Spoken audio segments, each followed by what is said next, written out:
It's like you got a piece of bread and you put it on the floor, and then like all the pigeons come, like Riot Pigeon, Clean Smart Pigeon. If like more news like that kind of comes along and then it makes the stock perform better, then maybe I'll change my mind. But I think only time will tell, and let's see.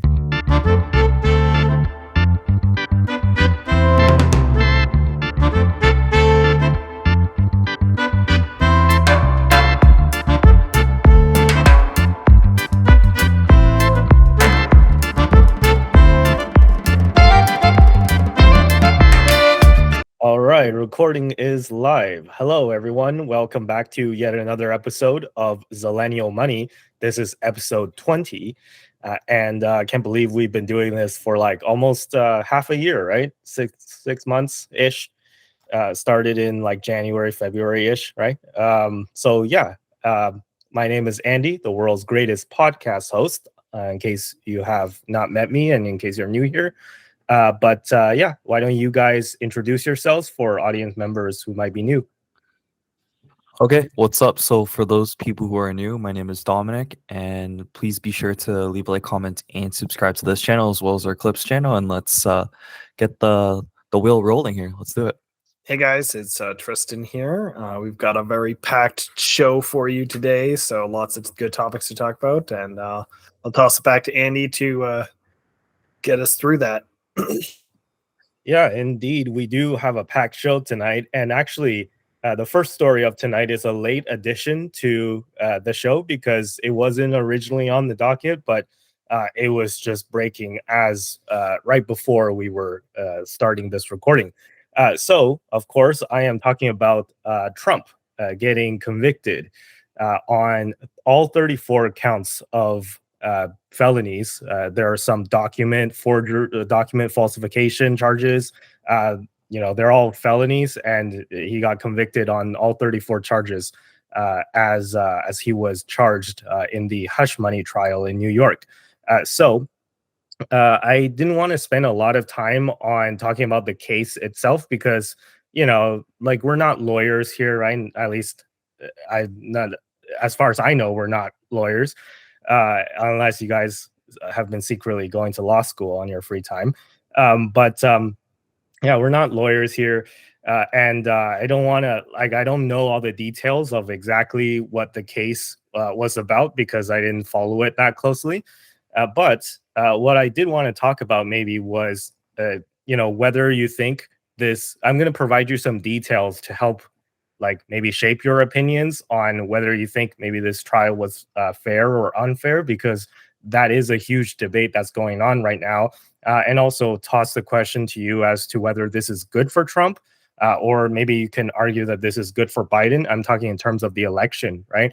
Going forward, do you think that this is going to improve Trump's polling numbers, or is it going to is it going to be a knock against him come November when it is election time? So kind of maybe the details to this is that, and the reason why some people were saying that this is unfair is because this trial was held in New York, downtown New York, which is like a very, very left-leaning area, right? It's a very generally liberal area. And the jury selection, I can't imagine being on the jury on this case, because it's like, how are you supposed to stay impartial, right? But they did manage to select 12 people to be on the jury, as far as I'm aware, and don't quote me on this because I don't know exactly, but from what I've heard, the jury members were selected from a district where 85% of the people there voted for Biden in the 2020 election. So as you can probably tell, there's some debate as to whether or not the jury was impartial or not, because they did select a bunch of people from an area that was heavily against Trump, just politically, right? I'm not saying that individual jurors, I don't even know their names, I don't know who they are, but I'm not saying that the individual jurors are, for sure biased or whatnot. I'm just presenting the facts. It's like, hey, these people most likely came from an area that was overwhelmingly against Trump in the first place, just for political reasons. Second of all, there are some debates on as to the judge's record. Like some people are saying that this judge that was, officiating the case was kind of like a left-leaning judge to begin with. And these are all facts that Trump himself has brought up repeatedly. And in fact, he's going further to saying that the judge in this Trump trial was corrupt, right? It was a Democrat Biden funded or Soros funded, whatever, right? He said a bunch of stuff that I'm not going to repeat. But basically, Trump is saying that this is incredibly unfair.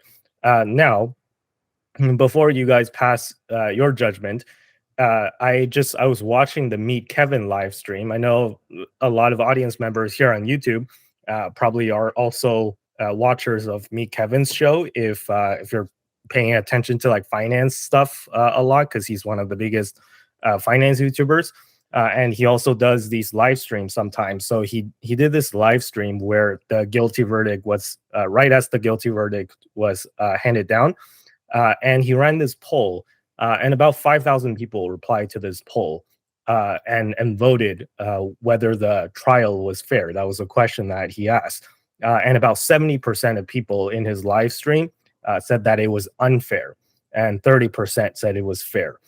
Now, I don't know the demographic breakdown of Meet Kevin's audience, but yeah, I mean, you remember Meet Kevin ran as a Democrat for governor back when the California governor recall election was happening. So, at least Kevin himself, I would say, is more left-leaning than he is right-leaning. Maybe you can make an argument that his audience members tend to be more right-leaning because, finance people, Wall Street people tend to be right-leaning. But, I think maybe Meet Kevin's audience members are probably like a good split between the left and right divide. But it does seem like, at least for the people that were watching the live stream, the overwhelming consensus is that they felt that this trial was unfair. So I presented to you a bunch of this evidence, and keep in mind that after today, after this verdict was handed down, Trump is the only ex-president ever to be convicted of a felony. So this is a record-setting day for sure. So yeah, anyways, let me toss the question back to you guys now. Do you guys think that this trial was fair and unfair, just from what I just told you and from what you know about this case? And do you think that this is good for Trump or bad for Trump? Because some people have argued that this could actually be good for Trump because it's kind of like a rallying cry to his supporters, right? Because a lot of his supporters are already kind of viewing these trials against him as kind of political persecution, right? And Trump has certainly said that himself, that he's being politically persecuted. So maybe the argument is that it'll rally his supporters to vote for him come November. So anyways, yeah, I've talked a lot. What are your thoughts? Yeah, I'm not sure if I necessarily think that this is a good or a bad thing per se for Trump. I feel like a lot of people would be turned off by the fact that he was convicted, but I think a lot of people will also be like, this is just a farce trial. It's all a bunch of BS anyway, and not really care either way. So it's difficult to say how much of an impact this will actually happen or have on the election. I wouldn't be surprised if this has some left, like Democratic sided folks encouraging the verdict. I wouldn't be surprised if that was the case. So I would think that it's likely that this has had more Democratic influence on it than it maybe necessarily should have.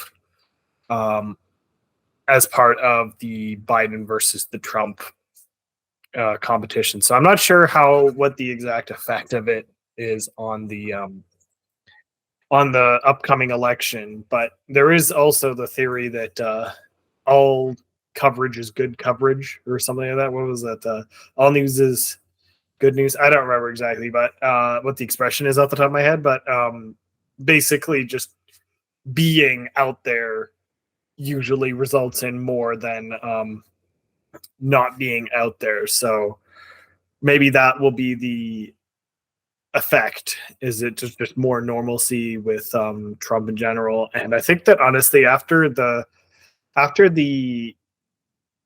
basically failed insurrection with Trump supporters in at the previous election to overturn the Biden election results, I feel like anything really goes. Like, I feel like there were definitely many arguments there that you could have made that Trump was encouraging a insurrection to occur, which would be illegal also. So I think that it's,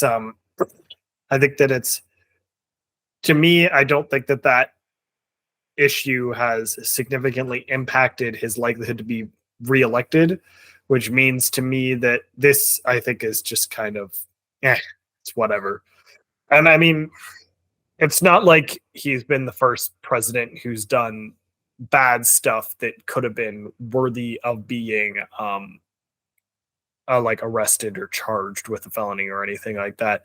Like he's one of many, so it could have been, and they basically just got him, and that's really what it comes down to.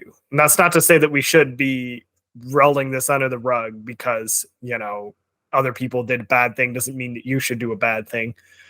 I'm just saying that I think that the memory of the American, or most people in general, but the American people, since they're the ones who are going to be voting on this election, I think that it's pretty short. So I think that this will blow over pretty quickly as well. It's a fair amount of time out from the election itself. So that's pretty much my thoughts. So like from my perspective, I think first and foremost, I think it does seem like a bit unfair, just based off like the information that you were saying, Andy, and how it was mostly like blue leaning, like staff of jury, and like I guess like the judge too. In hindsight, I felt like that could have been implemented more fairly, and then in the case that was implemented more fairly, maybe the results of things may change. But in terms of his like overall political campaign, I'd say like I myself am not too keen to what's going on, and so I feel like a lot of people won't do as much research as I might not do. And what I mean by that is B-roll opportunity. If you take a look at this article right here, it says Trump guilty on all counts. I feel like the vast majority of people are just going to read that alone, and if you're like the average person and you read that on itself without reading the rest of the article, I'm sure there's like between like a 5 to 10% group of audience that might see this and then maybe be on the red side and perhaps go like, oh, that's a little crazy, and then perhaps switch the other way. Like I'm sure there's people like that who just like don't do their proper due diligence and then keep on just moving on with other things rather than reading all the information. So that could affect that like small specific niche group of people. But I'm sure there's like Trump and die, you know, like AOT, like Shiso Sagyo. I don't know how to pronounce that, but point being is like they'll probably like read or like support him no matter what. So like to what Tristan was saying, they'll probably won't make much of a difference. They'll probably support him anyway. So yeah, that's my thoughts. Yeah, I mean, I agree with what you just said, Dom. I think that, like, you know, the guilty on all counts part, it is kind of like a polarizing thing to say. Like, it is a true thing. Like, he did get convicted on all counts, but as you said, some people might just like, you know, look at that and be like, oh, like, you know, he's in trouble, like let's lock him up and stuff like that. But if you actually look at like the stuff that he was convicted on, it begs the question, right? Like if he wasn't running for president again, if he just was like bowing out of politics and saying that, you know, someone else run, and like let's just let like Joe Biden run again and just let him have a crack at re-election, and I'm not gonna like run for president anymore, would like the courts still be going after him as hard, right? Because if you look at the things that he was convicted on, it was like falsifying documents, like 11 counts related to invoices, 12 counts related to ledger entries, 11 counts related to checks. Like, I'm not saying that those aren't severe crimes, but it's not like he like murdered somebody, right? So it's like I think in any other scenario, these would be like relatively minor crimes. Like, and I say relatively, like, take that with a grain of salt, but it's like, you know, it's a different type of crime than it's like forging business documents and stuff like that, which quite frankly, I don't think that many Americans, everyday Americans, really care about, right? But apparently they are felonies, so it is what it is. And as you said, Dom, like this was held like, or as I said earlier to everybody, this was held in a district that was like, pretty left leaning and has, liberal bias quite clearly. And it is kind of questionable that, whether this judge had liberal leanings, right? And if it was someone else, rather than like Donald Trump, if it was like, a Democratic senator or something that was on trial for forging like business documents and stuff like that, or falsifying business documents, would the court still go after them as hard, right? So, I think this sets like a pretty bad precedent that like the courts can get so politicized now, right? And unfortunately, like, I'm not saying that this is something new. Like, unfortunately, this has been the case in America for a long time, where that if you have a trial in like Texas or something, then you might get like a more conservative, biased like judge. And then if you get a trial in New York, then you might get a more liberal biased judge, right? So this is just unfortunately the way that the cookie crumbles. And in my opinion, how this is going to affect the election, I think maybe this isn't like all that bad for Trump. I think, as I said earlier, this might rally his supporters even more. And I think that this might even increase his chances, right? I think we've spent some time in previous episodes talking about how Biden is increasingly unpopular these days, right? And I think I've seen some posts by David Sachs, who's, granted, he is like a more right-leaning person, but David Sachs, if you guys don't know, he's one of the hosts of the All In podcast, and he's one of the co-founders of PayPal. And he was saying how, in Silicon Valley, there is a lot of people that are, not happy with the way that Biden has managed things and are willing to vote for Trump, but they're kind of, because Silicon Valley, it's like kind of left-leaning, so they're afraid to really voice their support for Trump. But maybe after this, it's like some people will view it as, the Democrats are using the courts to leverage their power against Trump and get him in trouble and trying to like, silence him or lock him up. Then maybe like it'll encourage more people to go out and vote for Trump. So I think this is not like all that bad for Trump, actually. And I think that, his chances of winning the November election might have just gone up. I don't know if you guys would agree with that or not, but if you guys have no more to add on this story, why don't we move on to the next story? So the next story, I think you guys will have a lot more to say on this, which is Bitfarms. So this news broke early in the week, this week, where Riot Platforms, which is another Bitcoin mining company, decided to launch a bid to take over, to acquire Bitfarms. So they offered to acquire Bitfarms at $2.30 US per share, to just completely buy them out. And they've, to like support their bid, they've already bought 9%, 9.25% as of I think Monday when they announced this, of Bitfarms. So they took a minority stake in Bitfarms. But after this news came out, they actually went ahead and bought even more shares. So I think they bought like something like 3 million more shares on Tuesday. And then they increased their stake up to 10% now. So they're a big shareholder in Bitfarms now. So even if they don't succeed in buying Bitfarms, because a lot of people were complaining that the $2.30 like bid was very low, right? And we could have a lot to say on that later. But essentially, people were unhappy with the price that they offered. But Riot has continued to accumulate shares. And the risk is that if they can accumulate or get 51% of the shareholders to vote in their favor for this acquisition deal, they could do a hostile takeover. of a company of Bitfarms in this case, or even if they don't launch a hostile takeover, they with a lot of shares, a lot of influence on the company, they could potentially place one of their people on the board of directors, right? And then that will probably cause some sort of dispute, right? Because again, this bid was unsolicited. Bitfarms didn't really want them there, but Riot is kind of just going ahead. And the Riot CEO, I think his name is Jason Les.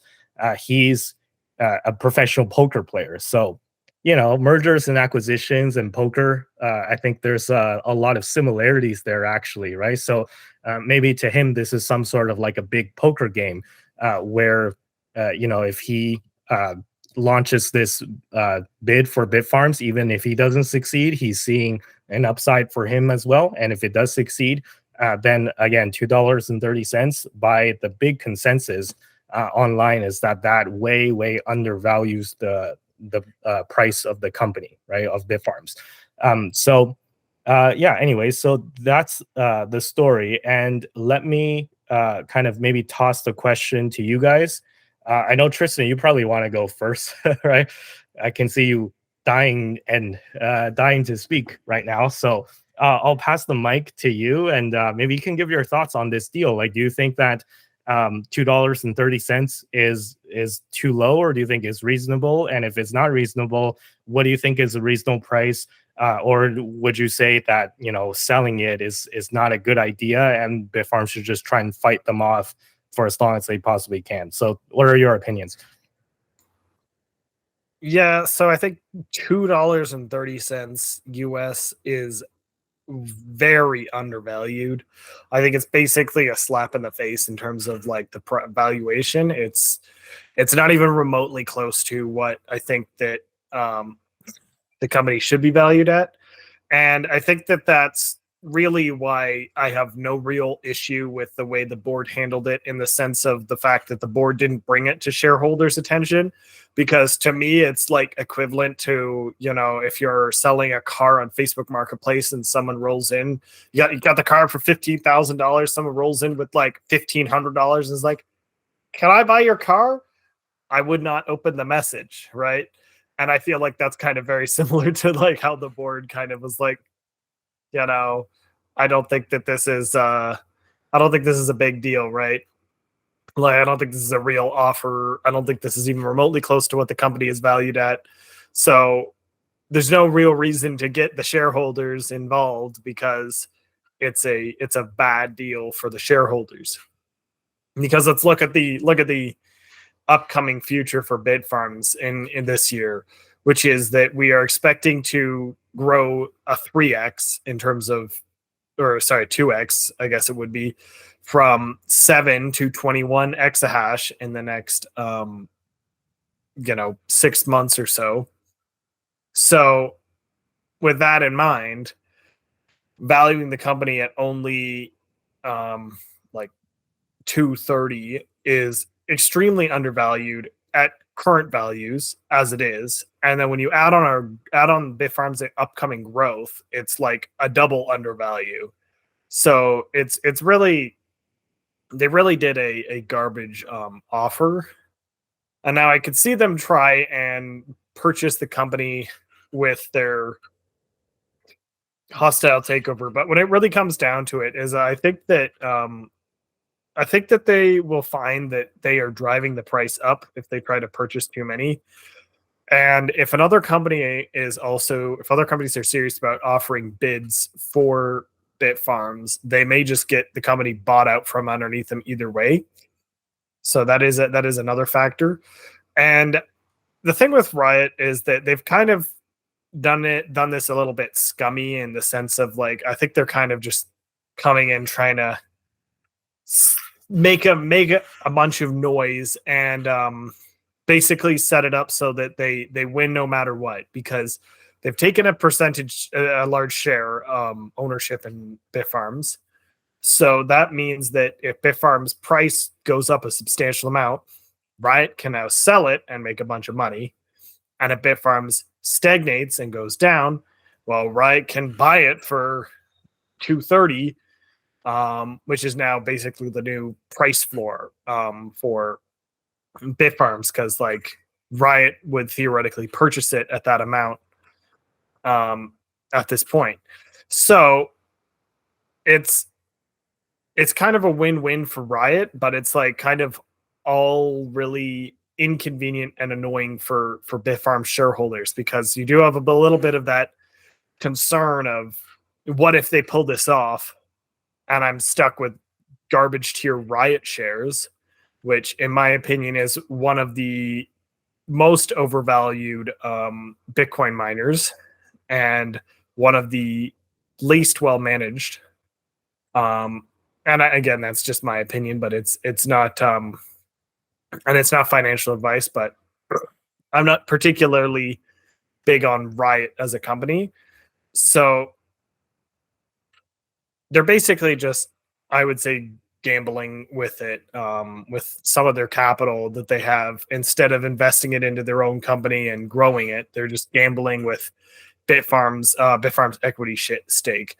And I mean, they can do that. It's legal, but it's a little bit scummy to just try and get in there and shake things up like the way they're doing. At least that's my opinion. That being said, if they do somehow manage to sell Bitfarms to Riot, I would definitely like to see a much higher price before I would be happy. I would say at minimum 4 USD to even remotely consider it.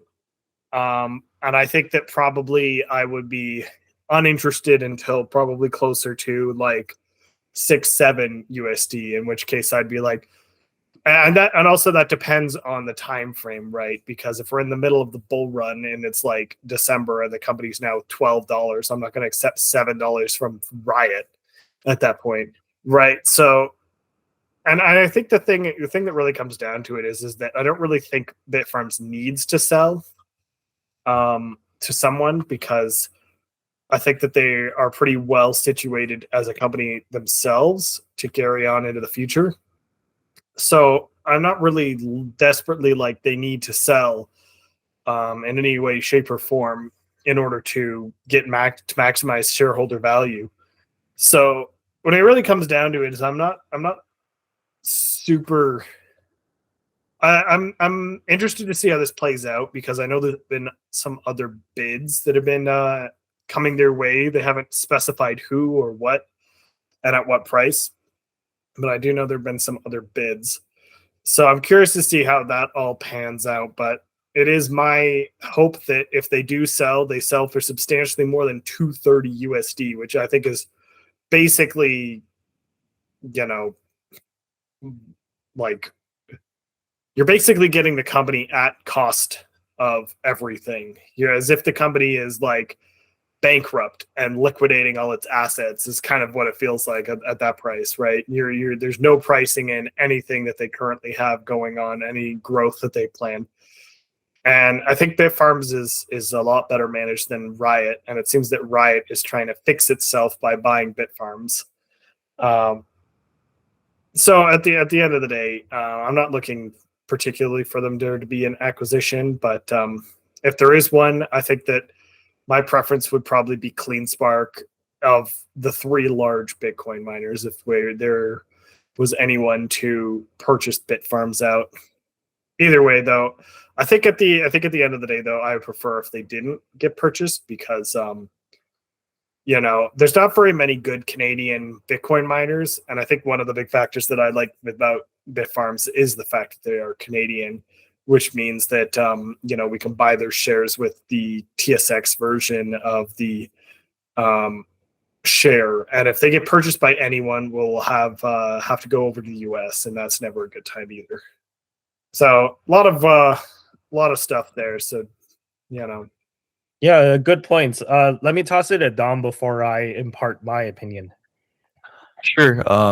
Like my segment would be more like questions. So like let's say in some like weird case that Riot ends up buying Bitfarms and like full, and that like pans out, what happens to our shares then? Like does that that just gets transferred over somehow, or you just get like your cash back? Or how does that work? Yeah, good question. So that depends on the terms of the deal, right? So some deals are all cash, and some deals are part cash and part equity. So I think what Riot was proposing for this particular bid was that uh, it was going to be like 16 or 17% shares, and then like because after this deal closes, like the Bitfarms shareholders would own 17% of Riot. So you would get part of your money in terms of Riot shares, and then I would imagine I think part of it is in cash as well. So I think the majority of it would be in cash. So it would just they would take your Bitfarms shares and it would get delisted. So basically, like that ticker would cease to exist, and then you get paid out cash, whatever the percentage is you're supposed to get paid out. And then if there are shares in which this proposal, there are shares of Riot, you would receive Riot in your brokerage account.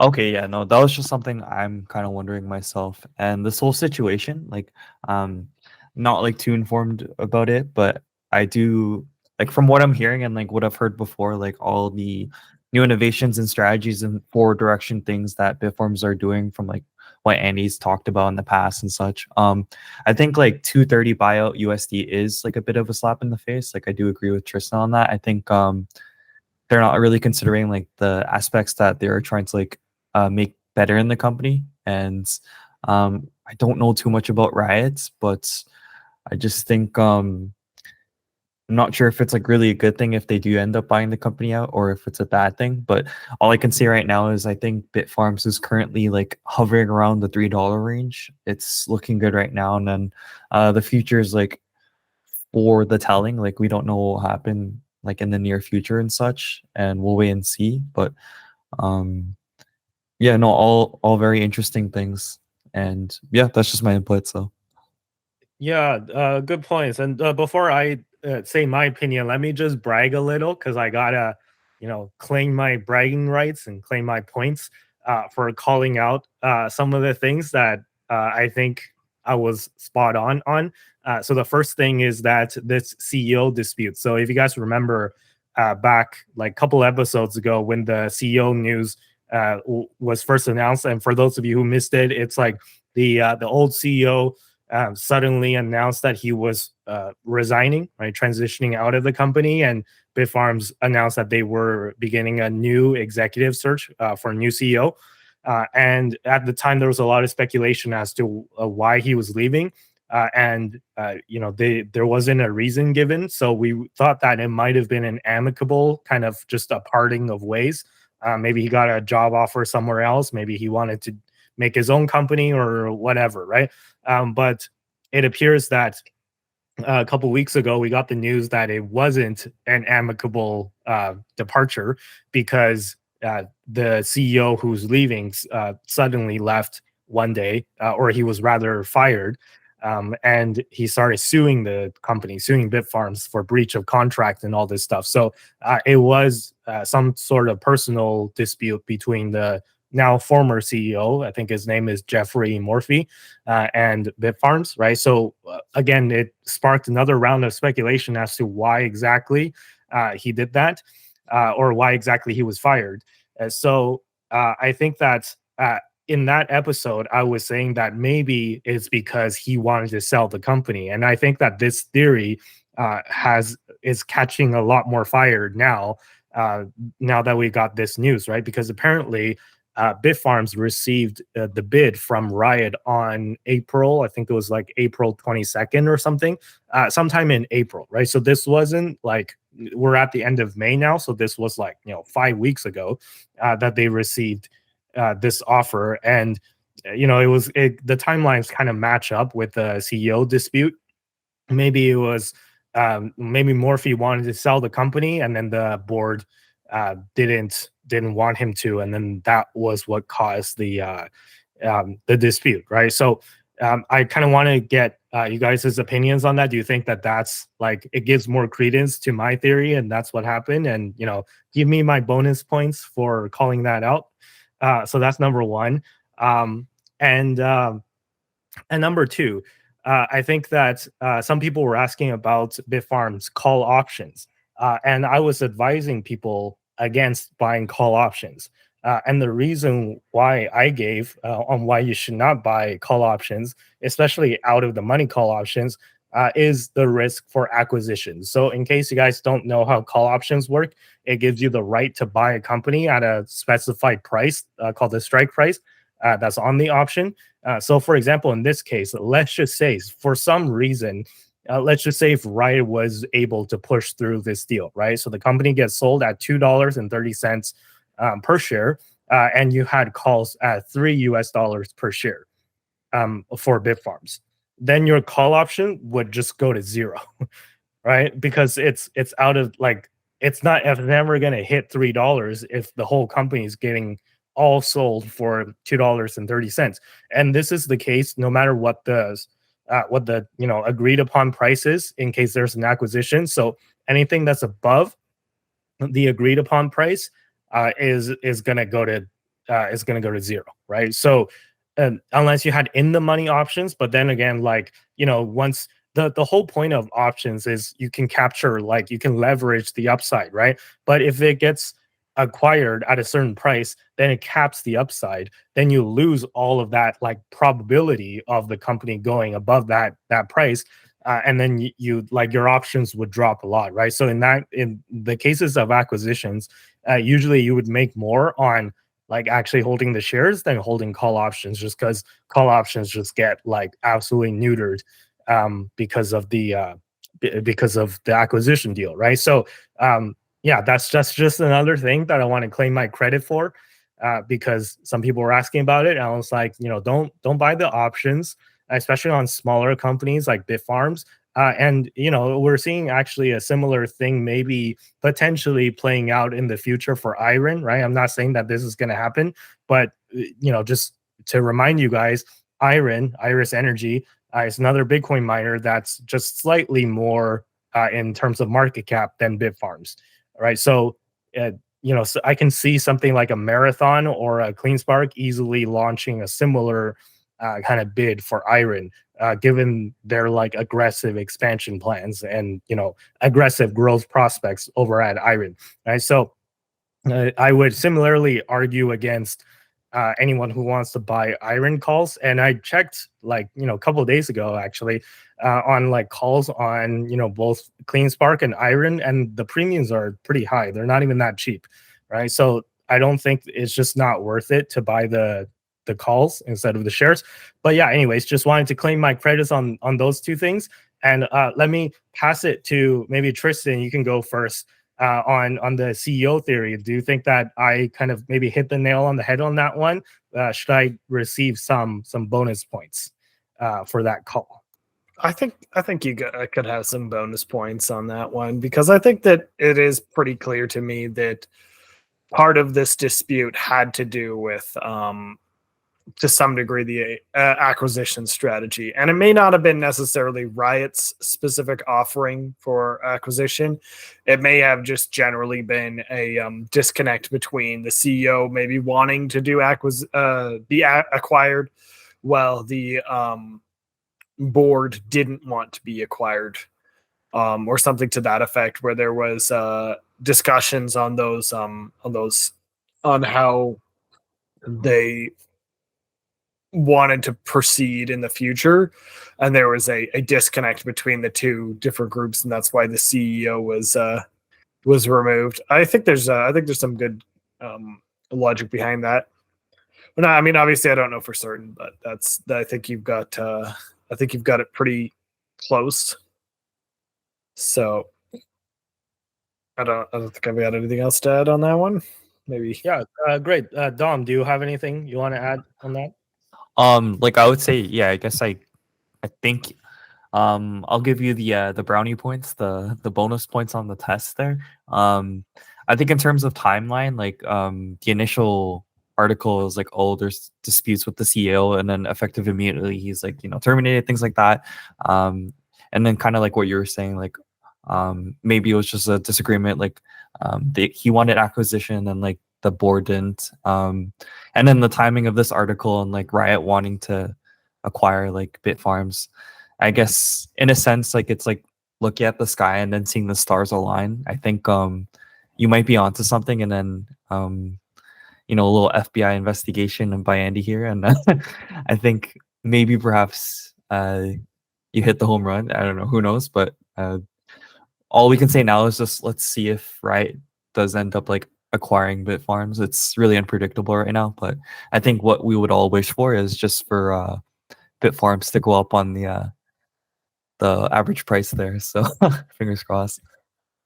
Yeah, actually, maybe one last thing, one last question for you guys is: would you buy more Bitfarms, right? And I guess I'll go first on that one, because you know, Tristan has already mentioned everything, like in terms of the deal and stuff, and what he thinks about it, and I agree with what he said. So I'm just gonna skip that section and go straight to my question, which is, do you think that Bitfarms is still a good buy?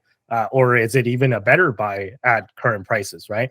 And personally, I'll answer the question first. Personally, I think that it might be an even better buy than before this news came out, and I'll explain why, right? And personally, full disclosure, I did buy more shares of Bitfarms just today, actually. So I think that this Riot deal, this Riot bid, might trigger a bidding war, right? So this is the way that it works on Wall Street, right? It's kind of like a drop of blood in the water, and then the sharks start swimming around, right? So Riot drew first blood, and then now the sharks are gonna start swimming, right? And I know that's like a kind of like a dark and morbid analogy, and you're thinking like, why would that be good if I'm a Bitfarms shareholder, right? But think about it. So Riot came out of the gate with a $2.30 price target, basically, right? The price target that they want to buy Bitfarms at, which I believe right now the stock is actually still below that price, and it was even lower than what it is right now when Riot first released this news. So what that does is that essentially sets a floor for what the price should be, right? And in fact, like as we've mentioned numerous times already, $2.30 is way undervaluing the company, but that's at least like the floor, right? And then going forward, if we get other bids, right? I'm speaking from a Bitfarms shareholder's perspective now. If you're a Bitfarms shareholder and we get other bids, then you know, why would it be lower than $2.30, right? If it was so flat out rejected at $2.30, then you know, anything below that just wouldn't make sense, right? Like you wouldn't even outbid Riot. So people have to outbid Riot to have a potential at acquiring the company. So I think this could trigger a bidding war, and it's not just other miners, right? We could have like hedge funds and private equity firms come in as well, as we've seen a lot of times with you know, restaurants and stuff like that. You know, a lot of like these like big chain restaurants are owned by private equity firms. I don't know if you guys know that, right? Like I heard that Red Lobster is going bankrupt, but like Red Lobster was passed around numerous like big, you know, hedge funds or private equity firms, like, you know, numerous times throughout the past few decades.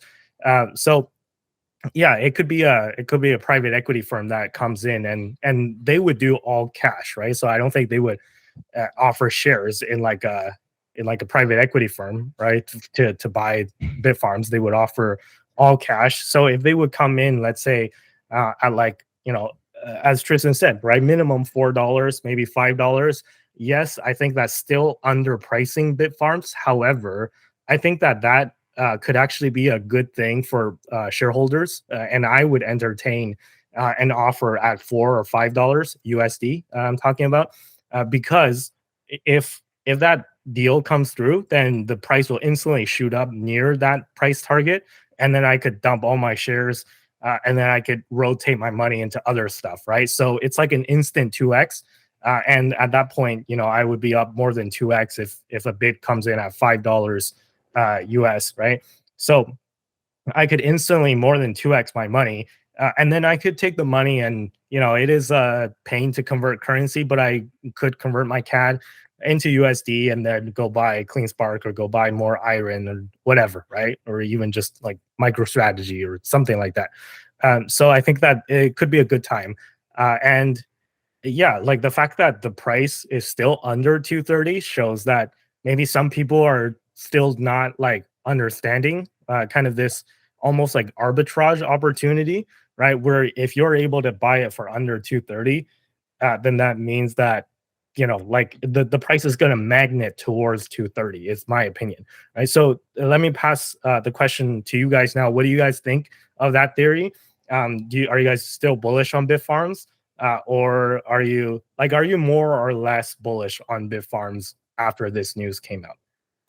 So I don't know if this necessarily changes my bullish thesis for Bitfarms in the sense of like I don't think I'm looking at this going this changes where I'm expecting the stock to go in like 6 months, right? But I think that it does alleviate some of the risk from my perspective in the sense of, worst case scenario with the 230 USD price being offered, I am technically slightly up with that amount. Would it be not really something I want? I don't want to sell at that amount, but like if for a whatever reason we have to sell at 230, I would make some money on it. So it basically makes it a little bit safer from that perspective because the worst case is now Riot buys this for 230 USD and I get out with a 5, 6, 7% gain. Whoop-de-doo, right? It's not the end of the world. It's not amazing. It's not terrible. It's not nearly as good as I was hoping, but it's not a bad return by any means. The hardest percent that you've ever made in your life. Most stressful, So I think that it makes me a little bit more confident in the bet in the sense of like I feel like my downside risk is even more limited than I was originally assessing it at, whereas my upside is still a lot more open-ended where I don't quite know exactly where this will max out. And I think that's kind of what makes it more of an interesting trade to me. That being said, I'm not sure if I'm going to buy more Bitfarms in general, just purely because of the fact that it's such a large percentage of my portfolio. And I'm looking to add to positions such as IRIN, etc., which are, in my opinion, also very undervalued. That could be more or equally productive into the future. That I'd like to expand before I double down too much on Bitfarms. And the big problem with the Bitfarm strategy is, yes, I think that we have a good setup, but there is just a lot of FUD floating around that makes it, both a good opportunity from like buying, but also a little bit more risky because of the FUD floating around where you feel like, maybe they know something I don't, right? Why is Riot offering so little money? Maybe do they know something I don't, etc. Right? Like there's a little bit of that going around. So it's not that I'm going to sell any shares, but I may choose to increase my other positions over Bitfarms at this current point. Well, crud, I already bet the farm on Bitfarms. So it's GG for me. I mean, I think you're fine. Yeah, great points. Dom? So like, does this really change anything for me? Like, so like for clarity, in Canadian currency, by the way, because I think we were talking about USD currency for a little there. So my average cost for my FHSA is around like 324, and then my other average cost for my TFSA is like down in like the twos, maybe 2.5. I have to double check again. So I'm currently up on both positions. Do I plan on buying more? Just because of the volatility of the stock, like I don't want to average up. I feel like that's just gonna bite me in the bum. Let's keep it PG. And so I don't know if I'm gonna be buying any more anytime soon per se. But if there's like another red day, maybe on the FH, maybe I will buy like a bit more. It's not like a huge part of my portfolio, but I wouldn't necessarily stray away from it. I think at 5, like I may consider like selling. I don't plan on holding onto the stock very long, but if it does hold a lot of success, like I'll use another analogy. And he said like the shark. It's like you got a piece of bread and you put it on the floor and then like all the pigeons come, like Riot Pigeon, Clean Smart Pigeon. If like more news like that kind of comes along and then it makes the stock perform better, then maybe I'll change my mind. But I think only time will tell, and let's see. So yeah, that's my thoughts. Yeah, no, it's a feast for pigeons. Great. If no one else has anything else to add, let's move on to our next story. So our next story is the CPP. So not the CCP, but the CPP. The CPP, if you guys don't know, is the Canada Pension Plan. And it's kind of like the Canadian version of Social Security, I guess, where it's, if you're retired and your income is below a certain threshold and you're like the government doesn't want you to starve on the street. So they set up this Canada Pension Plan where everyone who is working needs to contribute to it. And then they pool the funds together and they invest it. And then they distribute that to people who need it once they retire. All right. So the concept is pretty simple. However, because the CPP needs to be invested, it is kind of it does need to be managed, right? It's a managed portfolio. So what happens is that somebody did a study as to exactly what the performance of the CPP is, and it looks like that the CPP is chronically underperforming index funds, which is a shame because like just to think like they're hiring all these people to manage the fund, and then you could have made more money just by investing it into an index fund, which is passively managed, right? It's rebalanced using a computer, so it's just nobody has to sit there and press buttons. It's all automated these days, right? So you could have just done that very easily, and you would have made more money doing that as opposed to having people manage it. I know that this story is gonna be very appealing to Dom because he's the one that's been advocating for investing in low-cost index funds for a very long time. So I guess I'll pass the question off to you first. But just before I do that, let me just go through a couple of key points that are in this CBC article that I saw surrounding, or I think maybe this is Globe and Mail. Anyways, it's a publication article that I saw from a relatively reputable news agency. So basically, in this article, the article says that if you benchmark the CPP's performance against a benchmark an index fund, the relative return is negative 0.1%, which means that they underperformed the reference benchmark index fund by 0.1% annualized, right? We're talking annualized return numbers, right? So the reference portfolio averaged 7.8% returns, which is like, it's okay. It's not like anything spectacular in of itself, by the way, right? And I think that this reference portfolio was like it's not like an S&P 500 index fund. Is actually like an even more diversified mixture. So it has like global equity and has bonds in it as well. So it only averaged 7.8%, which is like not great to begin with. But the CPP has averaged 7.7% since it started its active management in 2006. And again, this is annualized, not like per year, right? Not in total, but still, like it's the average is below the global index fund.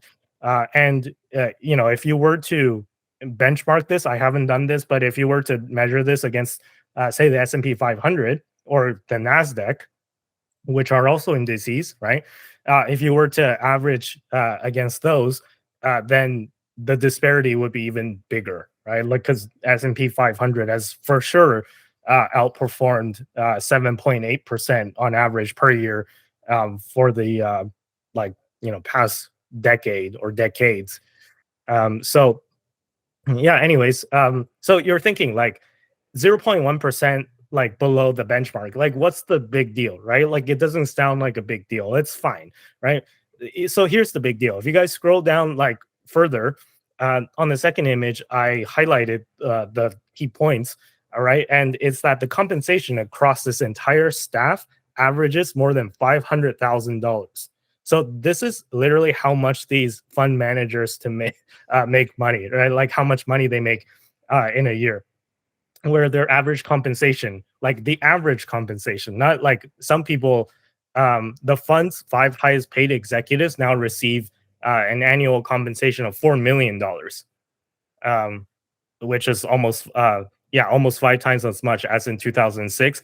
And then the average across the entire staff is $500,000, right? So these people are getting paid like, massively. I think the median Canadian income is around like $50,000 or something like that, $60,000, right? So these guys, the average is making 10x more than the average Canadian, and they're not even outperforming the fund, the index funds.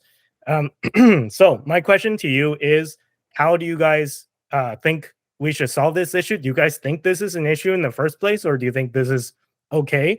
And if it is an issue, how do you propose that we solve this issue? And I know that, we as Bitcoiners, or me and Tristan maybe, are going to advocate for adding Bitcoin, but that's maybe like one part of the solution. But we can talk about that as well. But just holistically, do you think Bitcoin could be a solution to this, or just provide your thoughts? So Dom, as I mentioned, I'll pass the question off to you first, because this is kind of like your wheelhouse, right?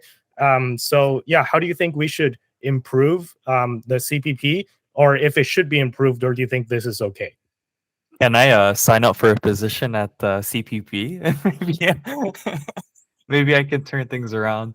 No, honestly, like I believe that you would do a better job than these people, right? Like, because people, they always like, professional money managers always make it seem so mysterious, and they're like wizards at doing this, and like only they can make you money. And then if an average investor comes in, they're gonna like completely F up and lose everything.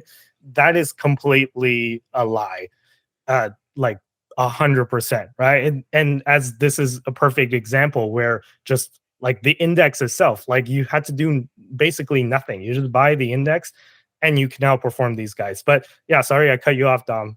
Continue. No, it's no biggie. I think it's pretty obvious, like if I were in their position, on exactly what to do. I think lo and behold, an index fund would be a great hold for the CPP. And in terms of like Bitcoin, like there would be like maximum profit, like maybe 5 to 10 years, possibly down the line. But I think for CPP, maybe perhaps people would need the money like between those like weird periods of time. So if you had like an index fund, even if there was like a little bit of drop down discrepancies, like they could still find ways to work things out, and then the overall performance would be like almost guaranteed. So I think like low cost index funds would be the play. Like that's just like really biased because that's pretty much my investing strategy. And I think the fact that they get paid like almost $500,000 per year on average is like bananas and flabbergasting to me. I think as like a huge like manager of like funds, like let's just head funding, whatever you want to call it. I think maybe there's a lot of like YAP that needs to go into like contribution, because you can't just like maybe take things a little simply in their position. So they need to like act as if they know what they're like investing into, and like making sure that they're making the right choices. But deep down, I think index funding might be the best thing, but it might not run through in like the grand scheme of things for them. So I guess that's why they're in this position right now. But yeah, definitely index funds for the win for me. So yeah. Great points. Tristan, how would you fix the CPP? Or do you think that there is an issue to begin with? Maybe you think it's okay, or if it's not, how do you fix it? Why are they managing it so aggressively? It's really what it comes down to. Like, as Dom is kind of alluding to, if you want stable or moderately stable, but predictable-ish, low volatility, which all of this is stuff that you would want with the Canadian pension plan, right?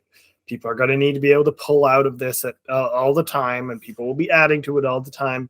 You don't want to be in allocated 100% in Bitcoin miners and having to pull money when the Bitcoin miners are 50 cents, and then having to pull the same money when the Bitcoin miners are at $100, right?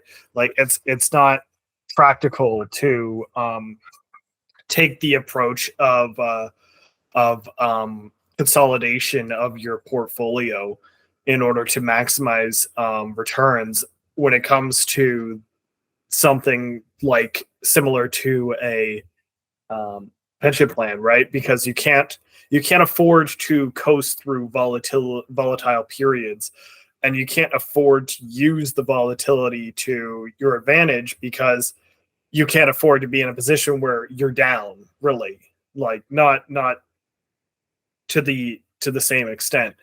So I don't know why they're spending so much money hiring all these managers to manage what, because really what it comes down to is what they should be doing is exactly what Dom said, which is index funds, safe stuff.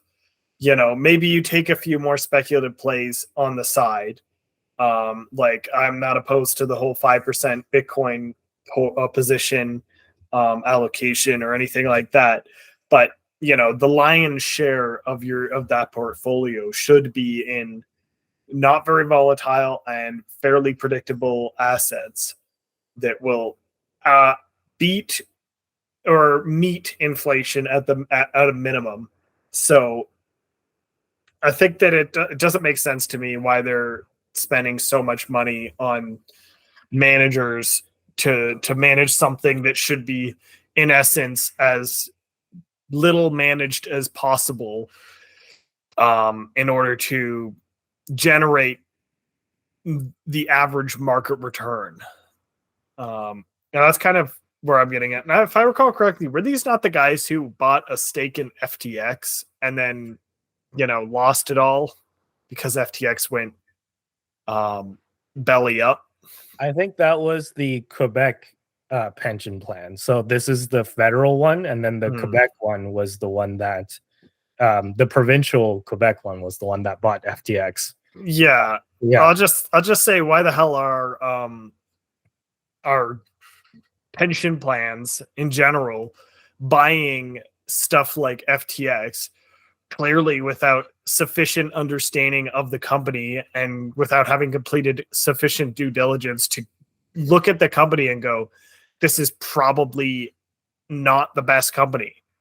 Like, I don't know. It doesn't make a lot of sense to me that they're paying these people this much money and then they somehow can't seem to either beat the market if they're going to be paid a lot of money, or and honestly meet the market if they're going to be paid. It just seems like a giant waste of money, is really my opinion.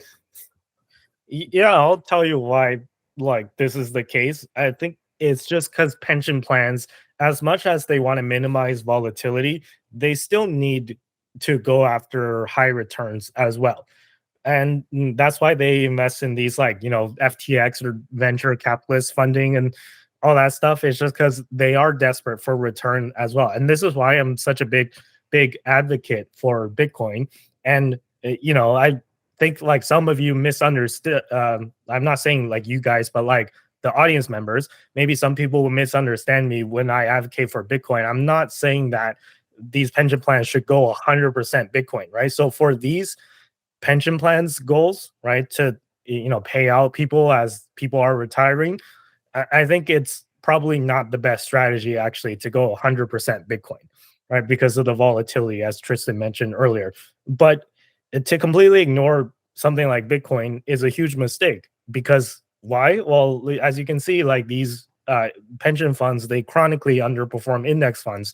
So in order to fix that issue, they need something that could grow exponentially, right? Kind of like maybe Bitcoin, right? Adding 5%, I think, is as a hedge, is a terrific idea, and they should definitely do that. And I bet that, you know, since they're only down by like negative 0.1%, like compared to the benchmark, I bet that if they added Bitcoin anytime in the past 5 years, at just 5%, and held it, they wouldn't be, you know, not underperforming the indices. They would be overperforming it, right?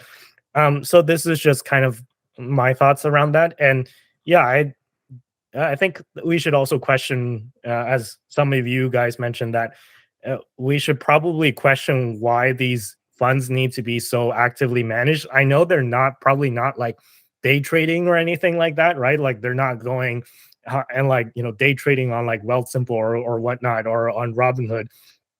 But it's like, just the fact that they're actively managing it, and they're, I don't know, I guess they're buying and selling ETFs as well, index funds themselves.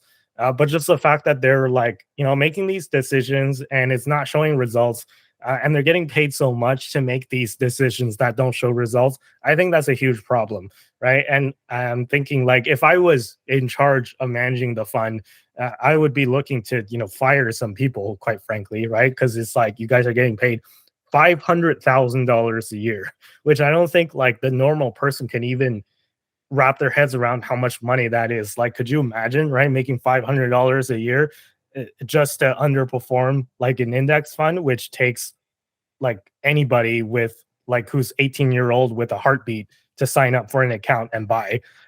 and you can beat a person who's making 500K a year managing funds. It's just ridiculous. And this just goes to show how inefficient the government is.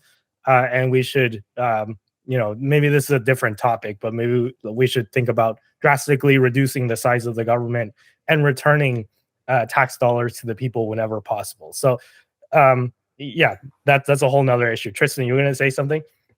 If you give me $500,000, I can lose. I cannot beat the market. I can definitely underperform the market if for $500,000 a year. I can guarantee I am capable of that. So yeah, that's what I'm saying, right? We should have higher standards for our people that are, managing fund. And this isn't like a private company. This is literally the federal pension plan, right? So if it's the federal pension plan, if it's the government and is funded by our tax dollars, or our CPP contributions, which, some people get into an argument on whether that's should be considered a tax or not. I consider it a tax, even though it's not technically a tax, but it's for all intents and purposes a tax. So it's funded by our tax dollars. And the fact that they're not even performing something that takes outperforming something that takes like no brain power to do, which is just to buy an index fund and just hold it. It's it's a shame. That's what I'm saying. Like, we should fix this. Anyways, that's it for that story, unless you guys have anything else you want to add. Nope. All right, so let's move on to our last story of tonight, which is emigration from Canada to the US has hit a 10-year high as tens of thousands of Canadians flee south, or the headline says head south, but let's just be honest here, they're fleeing Canada. All right. So the article says that if you could scroll down to the bottom of the article, it shows you kind of like a breakdown of the amount of people that are leaving Canada, and it breaks it down to whether they were born in Canada, or they were born in the US and just returning to the US, or they were born elsewhere and decided that maybe they like the US better than Canada, so they decided to go. But if you guys see the latest data from this chart, only goes up to 2022. But if you see the chart from 2022, you had like a massive spike in the amount of people that were born in Canada and leaving Canada for the US. And in fact, all the other bars are longer too. It's not just, to be fair, it's not just people that are born in Canada. It's like, just the amount of people has increased a lot of people moving from Canada to the US. So it's 126,000 Canadians left Canada for the US in 2022. So this is the chart, or the picture after that is from JJ McCullough. So I'm not sure if you guys know who he is. He's one of the biggest YouTubers of Canadian culture and Canadian, I guess, history, on YouTube. And he posted this tweet of this exact article that I just shared with you guys. And he says, but what about all those breathless stories about how our more open and inclusive society was attracting top talent from the US and was starting to make the Americans nervous, right? So I think what he's saying is that there's been a narrative that the government has been pushing, especially like the liberal government, right? I don't want to make this overly political, but it is like, you know, more on the side of, I guess, the liberals and the left-leaning parties who are like, you know, Canada's open and inclusiveness. They hit on that point a lot more. And it's like, you know, because of our, you know, open and inclusive society, we're going to naturally attract people to come to Canada and want to contribute to Canadian society. And, you know, it doesn't matter that the US is more economically powerful. People are going to want to be in Canada because of our, you know, superior culture, I guess, of like, you know, equality and inclusiveness and treating people better and politeness and whatnot, right? But clearly this doesn't seem like it's working, right? Because it's from the 2022 census, again, 126,000 people left Canada for the US, which is a 70% increase over a decade ago. So yeah, here's my question to you guys. Like, why do you think this is happening? And do you think this is a problem? And yeah, like, what if it is a problem, what should we do about it, and what are the causes of this? Yeah. I think like the main problem around like all of this is just the general cost of living in Canada. Like inflation's on the rise, we all know that, and interest rates are at like peak right now. So I think in Canada alone, like our grocery store prices are extremely expensive, and that's just like one part of the spectrum. There's like other contributing factors too as well. So I think with like work from home culture, a lot more people have access to communication with American companies, and if they have the the credentials to like, you know, get that US work visa and then find your way towards, I don't know, like San Francisco, Nevada, Florida, wherever you may be, depending on like if you're willing to pay their income taxes or if you want to go to a place that's lower income taxes. I think now more than ever, it might be easier for really overly qualified people. And to caveat on like last week's or like 2 weeks episodes, I can't remember which episode, like doctors probably make twice as much, you know, in the States versus doctors over here. So there's just like so much more incentive for people to go down south. Like we still wait like a really long time for ER appointments, even if like we have like healthcare benefits. So like I don't think that's really convincing enough people, and like having cheaper groceries and having more opportunities to earn more money like down in the States, and like having your dollar go a longer way versus our like growing weak Canadian dollar. Like, yeah, it makes sense as to why people are leaving. Yeah, those are my thoughts so far. So go ahead. You don't think Canada's open and inclusive culture is attracting top talent from the US?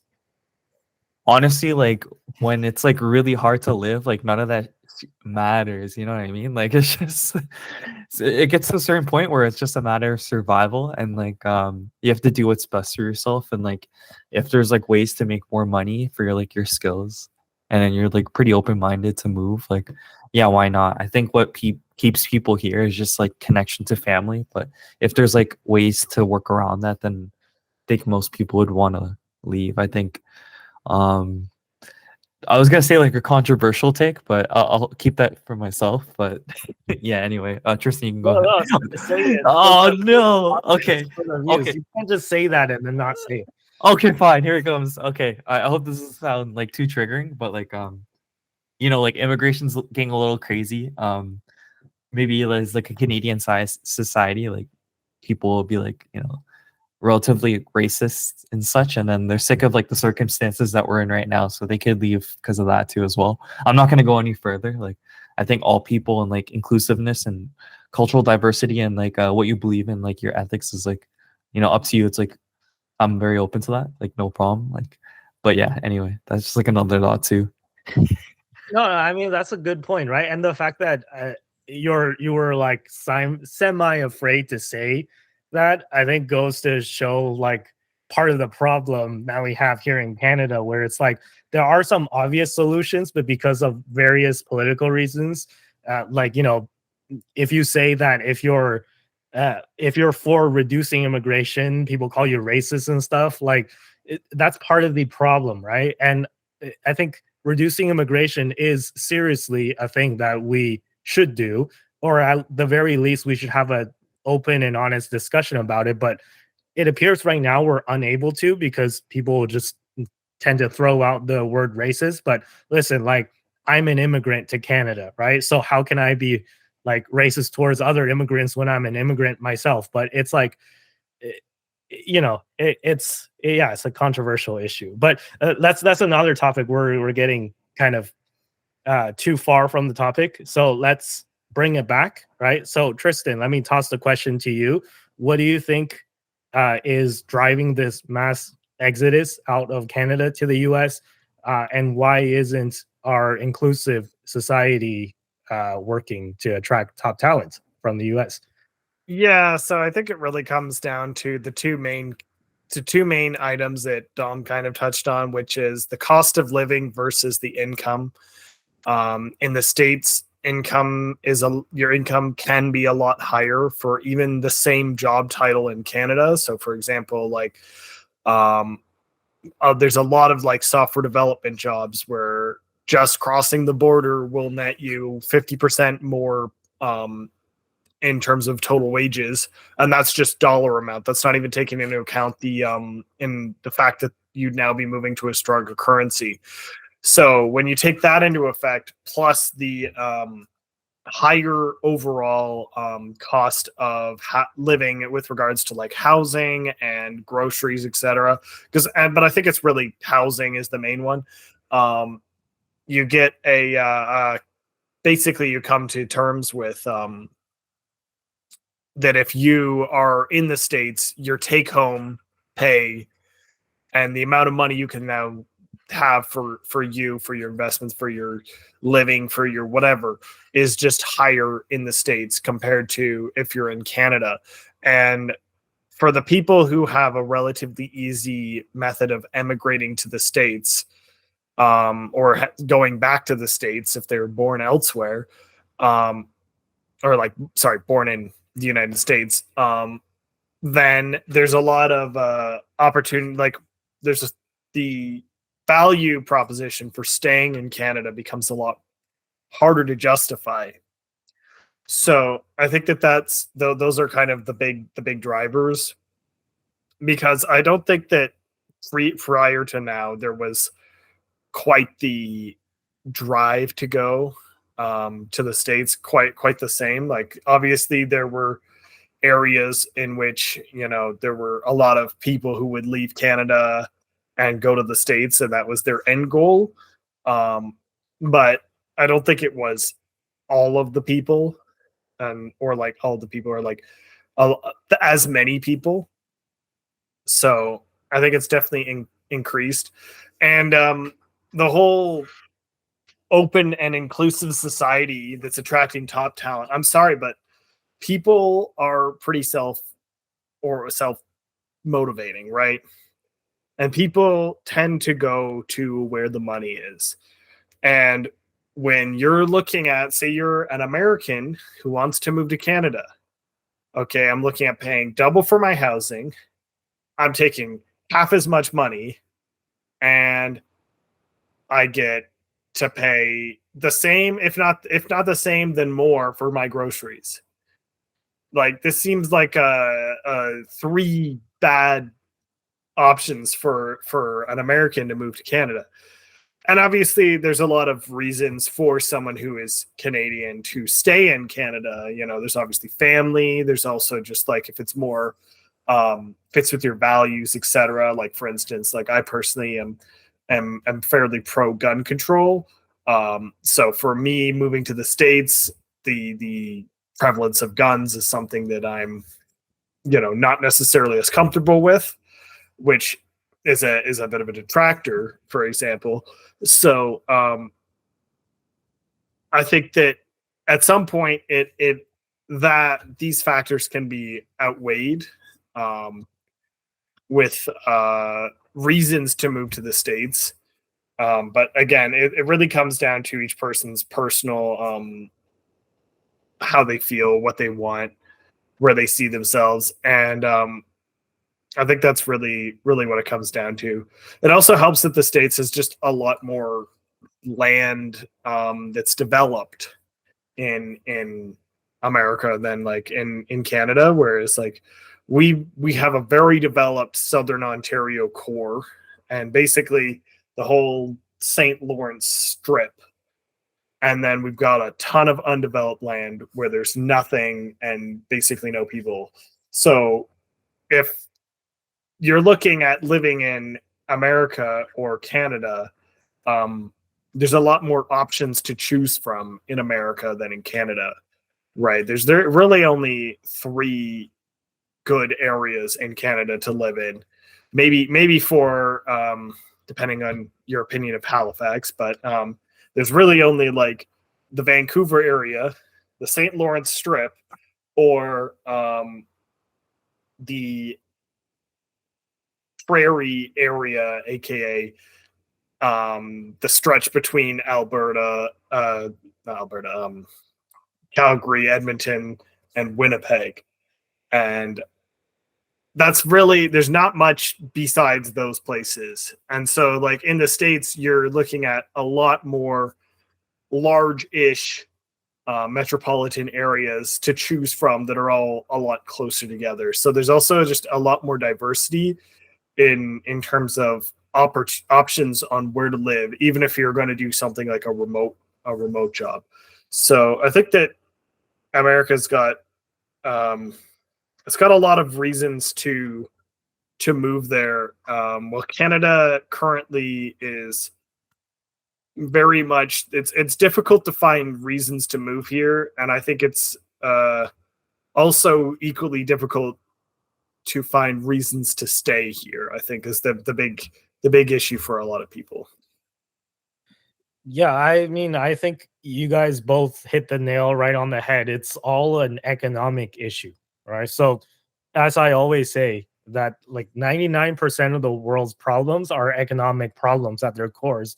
And this is a prime example of an economic problem. And I think I really agree with what Dom, you said earlier, where he said, like, people don't give a shit about, niceties and inclusiveness and just all this, being polite and all this crap when they cannot put food on the table, right? Because that's the thing that people care about the most. It's like, and it's nice to be able to keep some of the money that you make as well with, not being taxed like crazy, right? So that's kind of, I think, the reason why there's been a mass exodus, because it's like, hey, I can work here in Ontario or in Canada in general and make like 50% of, maybe not 50%, but like 60-70% of what I would otherwise make in the US for the same job to begin with. And then if I move to the US, I can not only get like a 30% pay bump, I can also be taxed less, right? It's like, why not, right? So a lot of people who especially have the means to go, they that would be a very tempting thing to attract them to actually follow through with leaving Canada, right? And that exacerbates the issue because we have a lot of brain drain, right? They call it, when we have top talent that's just leaving Canada because they can make more money in the US, and it's just a vicious cycle that continues. The more brain drain you have, that leads to even more brain drain because there's just not enough top talent left in Canada to really support like a lot of these industries, right? So I have a kind of like maybe like a moonshot idea as to how we could potentially try to break this vicious cycle and try to reverse this trend of this mass emigration out of Canada into the US. And it's an economic solution. So if you guys scroll down to later on in the docket near the end, this is one of the points that I made to the Future Party of Canada. So I'm not sure if you guys remember me talking about the Future Party. Basically, it's founded by this guy. He says the premise is that the conservatives suck and the liberals suck even more, and it's like these de facto two parties here in Canada are just, bouncing the power back and forth between them, and they're ruining the country. And Canadians are suffering as a result. So how do we break this cycle? Well, we start a new political movement. And to fuel this political movement, we need some fresh ideas. So this was one of the fresh ideas that I presented to the Future Party of Canada. And this was like number 3 out of like a 12-point plan. I don't have time to go through all 12 points today, obviously, but we'll just go through this one. And this one is an idea to kind of spur industry back in Canada, which is to establish special economic zones, especially in places like Northern Ontario. I just named Northern Ontario as an example because, as Tristan mentioned earlier, and I don't think that you read this at the time you mentioned this fact, where you said, we're all developed here down in Southern Ontario and the St. Lawrence corridor, but there's like nothing up north. Well, this exactly is my point as well, why we should develop Northern Ontario, right? So Northern Ontario is a very sparsely populated part of Canada, despite large parts of it being situated near the Great Lakes, which provide waterways for transportation. And the weather patterns are not it's a little bit colder for sure, but it's not significantly different, I would say, than like Southern Ontario, right? It's a little bit colder, but it's livable, right? Especially with modern technology and stuff like that. So we should encourage development there, right? We should encourage companies and individuals to move up there. So how do we do that, right? So I'm not sure if you guys know, but they did this in China, right? And I know that we kind of crap on China a lot on this show, but I think we should learn from everyone, no matter if they're friends or enemies, from countries all over the world. And I think one thing that China did really well was that if you look at the past decades, first of all, China has grown economically massively, right? Like if you look at China in the 60s versus China now, it's like a night and day difference, right? It literally went from one of the poorest third world countries in the world to still a developing nation, but in many parts more developed than here in Canada, right? So how do they do that? Well, part of the solution was to establish special economic zones. So I'm not sure if you guys know, but pretty much all your electronics, the ones that you're using right now to film this show on, and your cell phones and stuff, they're probably all at some point came out of a factory in Shenzhen, right? Shenzhen is a city in the southern part of China, where it's kind of known as the Silicon Valley of China, I guess, or of maybe Asia as a whole, where it's a special economic zone where the government gives these tech companies massive tax benefits for setting up shop there and doing business there, right? So as a result, all the tech companies move there. And then if you look at the cell phone industry, the smartphone industry, it's a massive booming industry in China, and they have a bunch of brands, and some of the brands even make their way here out west, right? Like OnePlus, for example, is a Chinese company,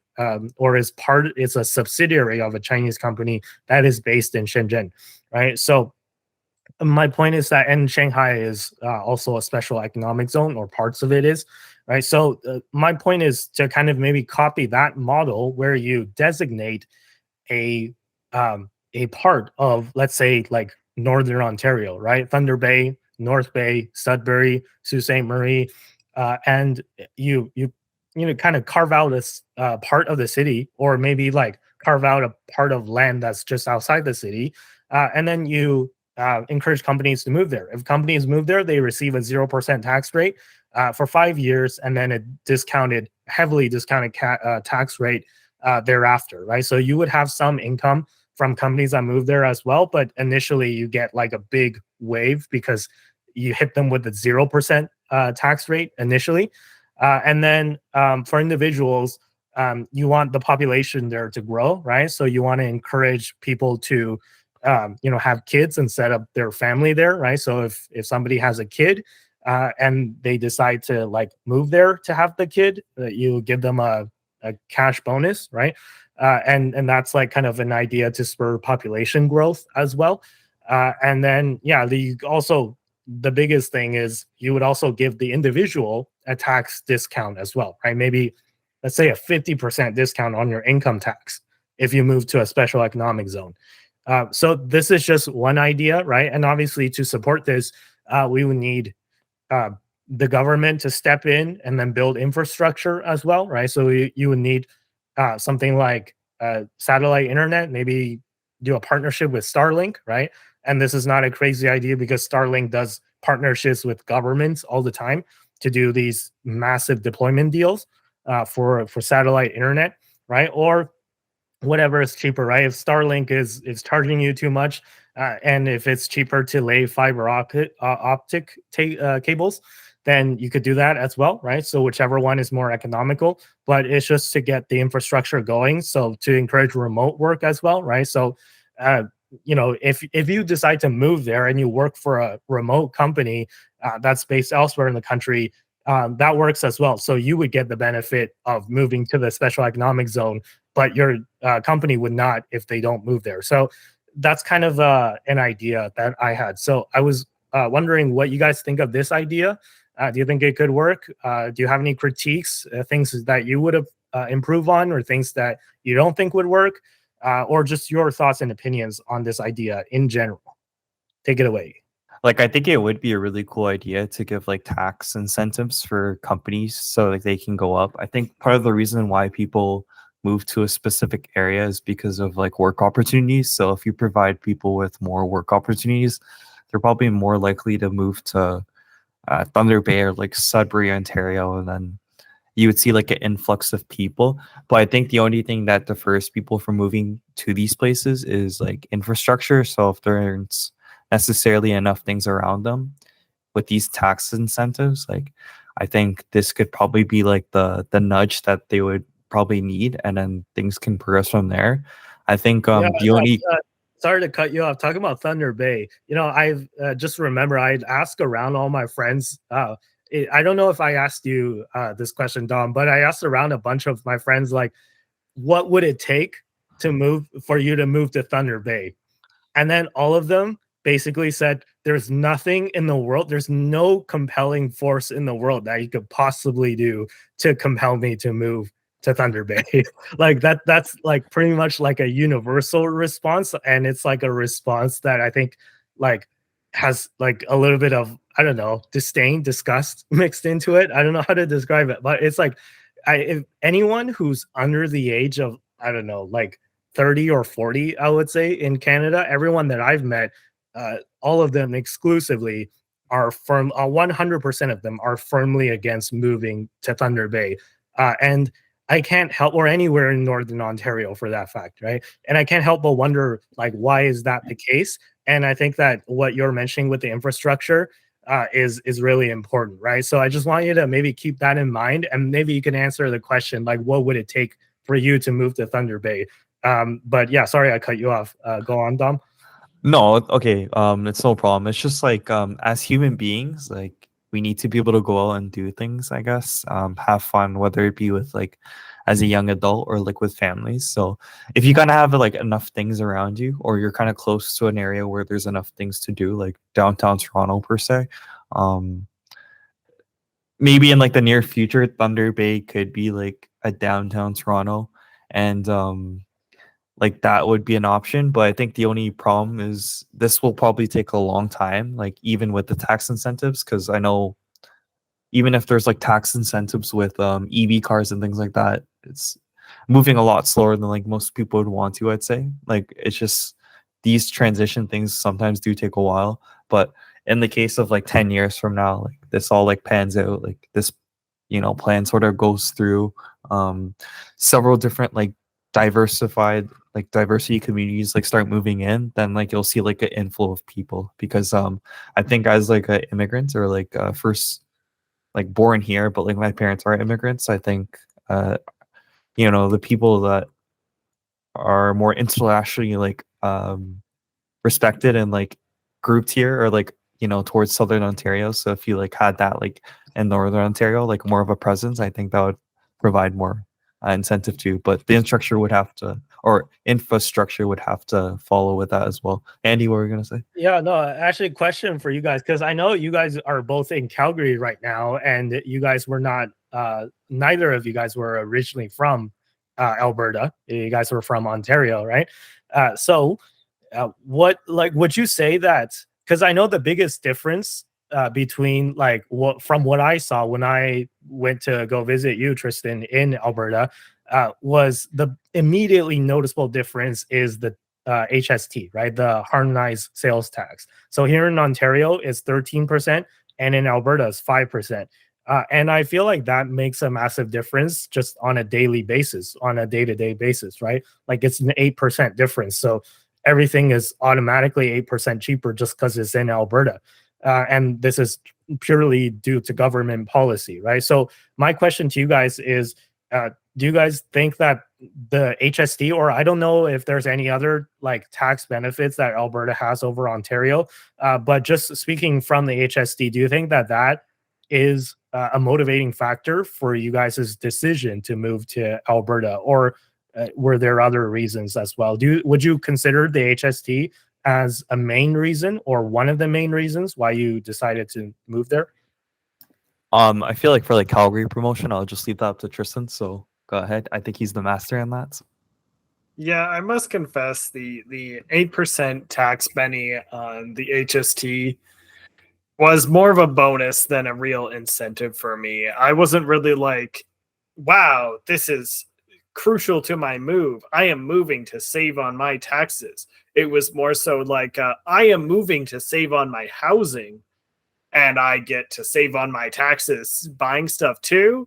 What a nice surprise, you know? No, but talk about housing actually. So besides the housing being like cheaper in Calgary than it is in Toronto in of itself, I believe there is also a land transfer tax that is in Ontario that is not a thing in Alberta, right? So that's another tax benefit that I just thought of that Alberta has over Ontario. I guess the point that I'm trying to make is that, like, in my opinion, I think these tax policies make a huge difference.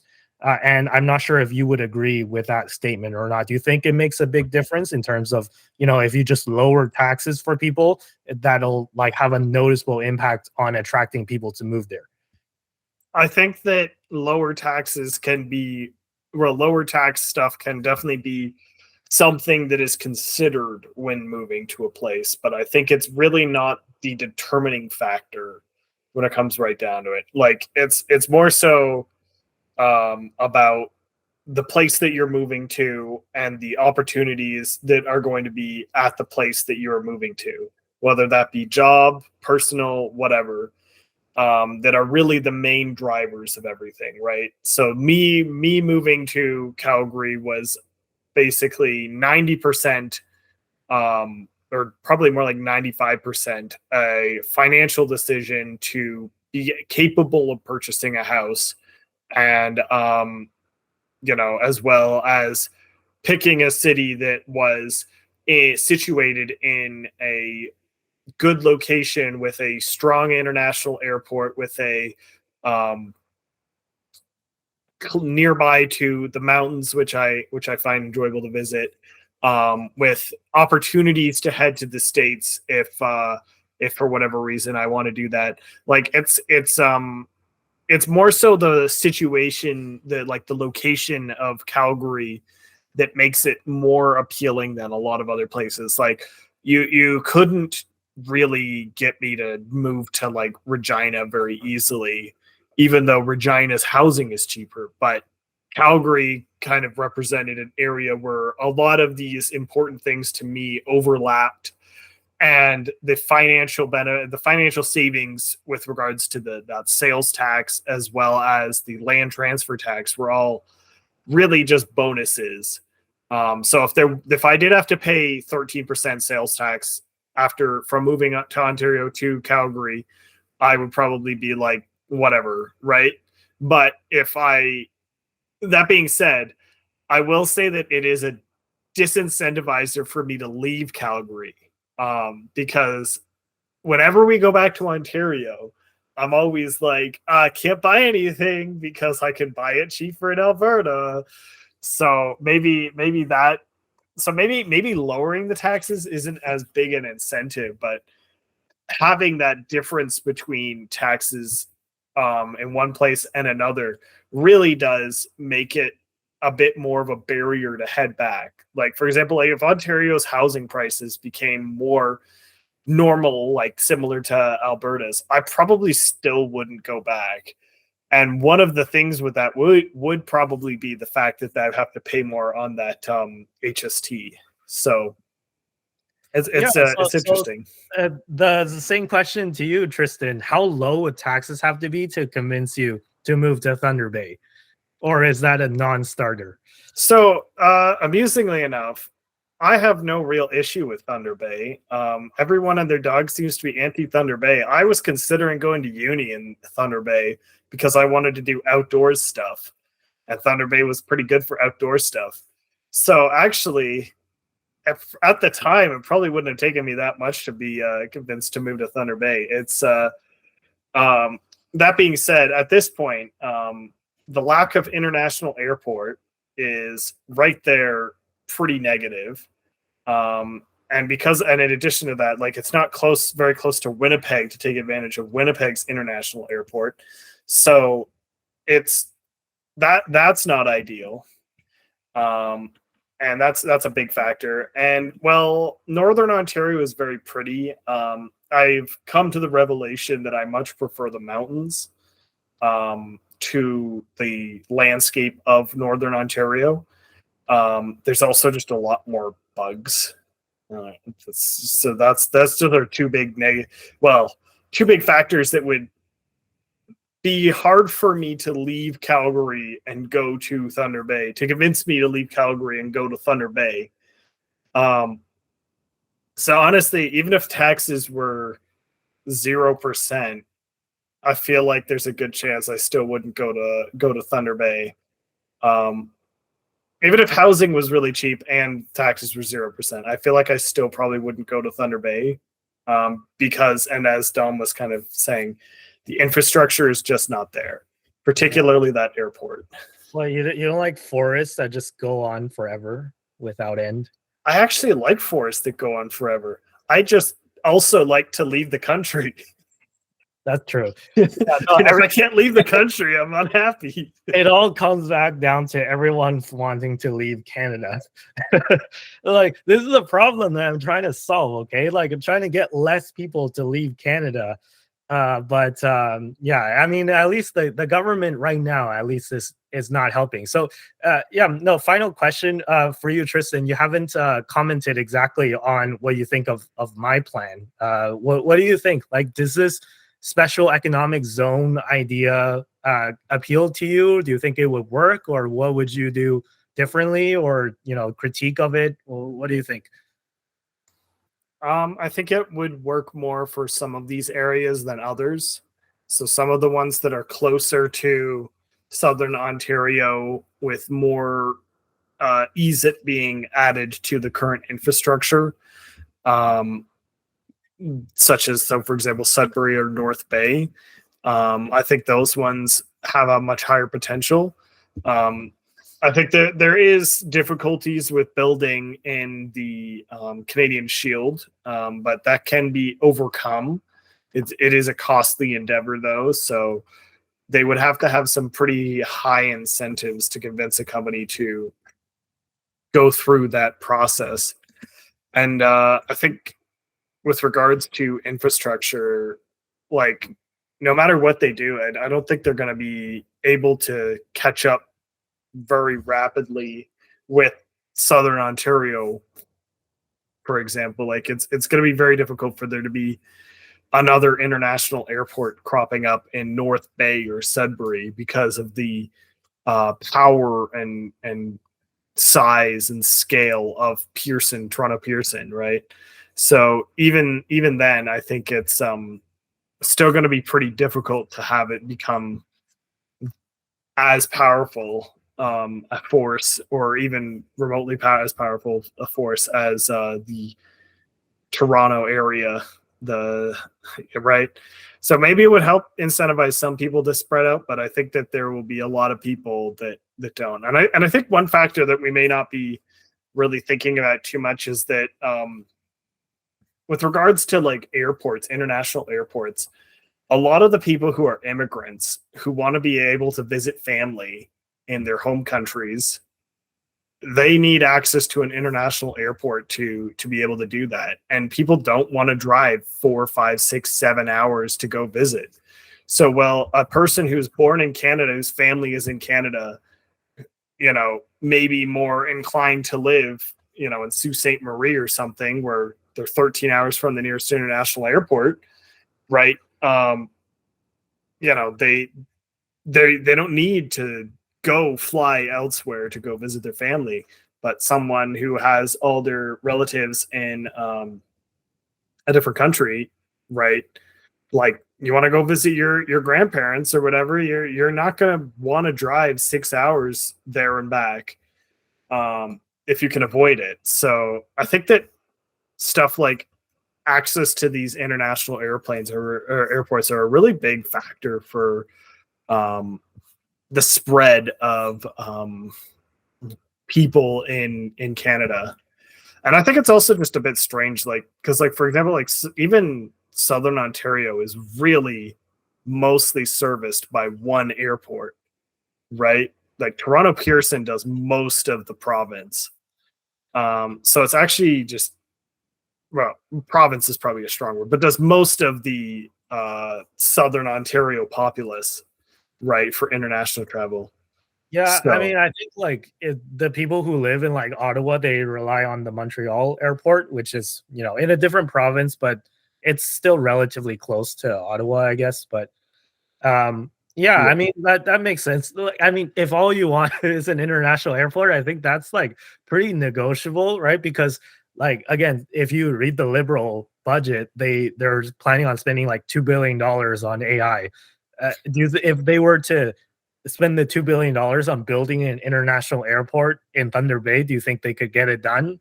Like, I don't know how much airports cost, but $2 billion sounds like a lot, and I think it's reasonable that you can build an airport for $2 billion, right? But It's a chicken and the egg problem. To build the airport, they need people to fly on the planes, but to get people to fly on the planes, they need the international airport so that the people want to move there in the first place or are willing to move there in the first place. yeah, so that's my point, right? So that's why like I proposed this special economic zone, this SEZ plan, where like you would couple that with infrastructure development. So you solve the chicken and the egg problem by having like an incentive for people to move there, coupled with like infrastructure builds, which further incentivize people to move there, right? So you kind of break this cycle by having this tax benefit and having infrastructure development at the same time. So you kind of like, it's like kickstarting an engine, right? Like if your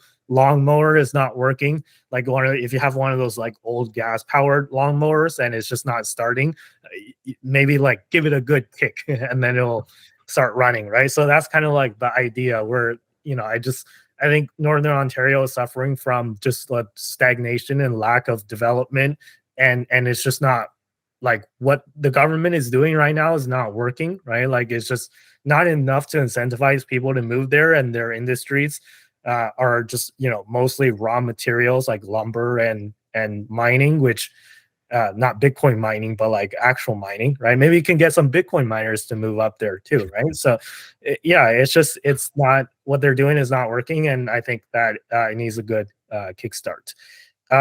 So yeah, anyways, that's all I had for today. Unless you guys have anything else that Tristan, you wanted to say something? Yeah, I just want to clarify a couple things. Actually, just want to clarify. I am aware that like Thunder Bay, for instance, does have an airport. In case people miss this, it's just they're not very good. Until they become a good airport, like a big air, like until they have lots of flights, it's not really going to be a viable option on that front. It's just not the same. And the flights are, especially in Canada, are really expensive. So Yeah, That's yeah. what- So, and maybe I should clarify as well. So like I know I'm probably eventually gonna get like 1 or 2 people in the audience who are from Thunder Bay who are gonna like crap on me for crapping on Thunder Bay. Like, look, I'm not like I don't have anything against Thunder Bay. Okay. I'm just literally, I've never even been to Thunder Bay. And maybe that's part of the problem, actually. But like, I don't have anything against Thunder Bay. I'm just literally reporting what I'm seeing, right? And what I heard from talking to peers that are my age. Like, I don't know anything about Thunder Bay. I've never been to it, but it's just from what I heard from people that I talked to. It's like, also like people are saying that apparently crime is a big issue, like drug abuse is kind of like higher on average per capita in Thunder Bay compared to a lot of other places in Canada, right? So that's one issue. And another issue, as Tristan mentioned, it's like, the lack of an international airport and just, infrastructure issues, right? So yeah, I mean, again, I don't have anything against Thunder Bay. I'm just literally being honest and reporting on what I see. Tristan, you going to add something else? Yeah, I was just gonna say one of the things with adding with kind of your plan, looking at like these smaller cities and expanding them to be more larger units, is that, as you mentioned with like the Thunder Bay example, one interesting thing with Canada is that our smaller cities do tend to have a higher crime rate than our large cities, which also makes it harder to incentivize people to move to the smaller cities, because you're actually moving from a lower crime area to a higher crime area, theoretically. Now that again, that's theoretically, it's more, it's difficult for like calculations, because for example, like if you've got a town with 1,000 people and there's one murder, then you've got 1,000 murders per 100,000 people, or sorry, not 1,000, 100 murders per 100,000 people, right? Like, so that's a high murder rate, right? Even though maybe it was a one-off, right? So, but either way, as a general rule of thumb, one factor with Canadian cities is that it seems that the smaller ones tend to have a bigger problem with crime than the larger ones. So yeah, I mean, I think from all of the discussion tonight, we can conclude that Canada's got problems. Like, our American viewers are probably sitting there being like, "You okay, Canada? Y'all got problems." But yeah, we're working on it, trying to solve them. Tom, do you have anything else you want to add? No, I just want to add like a little more about like Calgary. I don't know if this is like on topic or off topic, but I think the reason why people specifically like Calgary so much is like there's like so many like benefits to it. Like you have like Drumheller, which is like just kind of like east of us. So it's kind of like a Jurassic Park nest area, and then you have the mountains on the left. And then you have like all these things like the downtown core, which has like kind of enough things, and like the zoo, and then the science center, and there's like several different Costco's, relatively cheap gas. So like with all these incentives, of course, people are gonna want to move to like Calgary and like all these bigger cities. So if and like the long term stream of things, like people do end up like wanting to move to Thunder Bay, you better hope that they have like all these different things and amenities and like benefits. So I think for now, I'm probably gonna pass on Thunder Bay. I'll just say that. I just wanted to promote Calgary too. So anyway, that's what it. Yeah, I'm trying to like promote Thunder Bay and make it into like the new Calgary, like maybe in like a couple of years, or in like 5-10 years, Thunder Bay will be the new Calgary. But yeah, who knows? Okay, so if that's all we have for tonight, why don't we end the show for right here? So let me pass it to Dom for the outro. Right. Okay. So with that being said, I hope you guys enjoyed today's videos. So leave a like, comment, and subscribe to this channel, as well as our clips channel and all of our personal channels. I'd imagine would be in the link or description down below. So with that being said, peace out. Have a good one. thanks for watching. See you next time.